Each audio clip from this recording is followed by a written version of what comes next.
Daring umalalay ang mga rescue unit mula sa Eastern Visayas sa mga nasalanta ng bagyo sa Kabikulan. Yan naman ang balitang pambansa ni Sally Althea. Pamahalaan patuloy sa pamamahagi ng tulong sa mga naapektuhan ng bagyong Christine sa Bicol.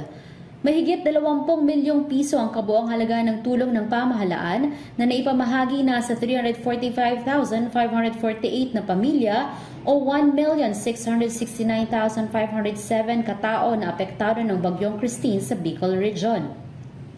Ayon sa ulat ng Office of the Civil Defense Region 5, aabot na sa 20 million peso ang kabuang halaga ng family food packs na natanggap ng mga apektadong pamilya mula sa Department of Social Welfare and Development Field Office 5. Nasa 274,000 pesos naman ang halaga ng packed hot meals na naipamahagi sa pamahalang lokal ng Catanduanes at Piudoran sa Albay at iba pang nangangailangan ng tulong.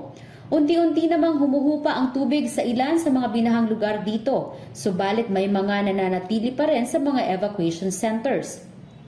Mahigit sa 47,000 na pamilya o higit 183,000 na mga individual ang kasalukuyang nananatili sa mahigit 4,000 na mga evacuation centers sa 6 na probinsya ng Bicol.